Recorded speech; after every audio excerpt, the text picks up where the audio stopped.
السلام عليكم مشاهدينا، هو ما كنتوا عم تحضرونا على قناة عربي تك. درسنا اليوم عن الديمانشين أو القياس ببرنامج الأوتوكاد.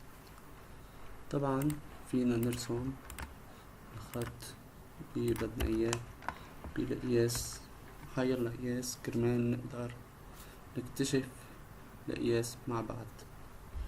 طبعا فينا نكتب على الكيبورد DIM، يعطونا كذا احتمال فينا نستعملهم بالقياسات الموجودة عنا.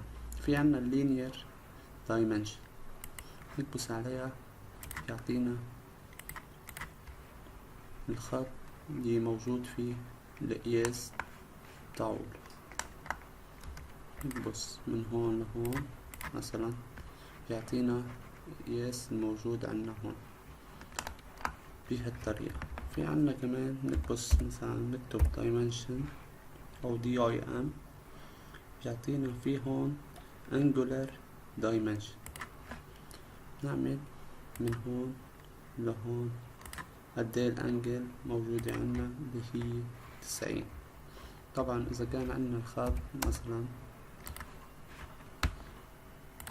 بهالطريقة يعطينا الانجلر او الانجل بيناتهم بين هون وهون اللي هي 138 دجري. اصدقائي، هذا كان كل شيء عن الدايمنشن ببرنامج الاوتوكاد، وشكرا. اكتب لنا في التعليقات رأيك بما شاهدت للتو، ولا تنسى دعمنا بتسجيل الإعجاب ومشاركة الفيديو عبر مواقع التواصل الاجتماعي، كما لا يفوتك الاشتراك في القناة وتفعيل الجرس لمتابعة فيديوهاتنا القادمة فور نشرها. أما إذا أردت مشاهدة المزيد فاختر واحدا من الفيديوهات المقترحة التي تظهر على الشاشة أمامك الآن.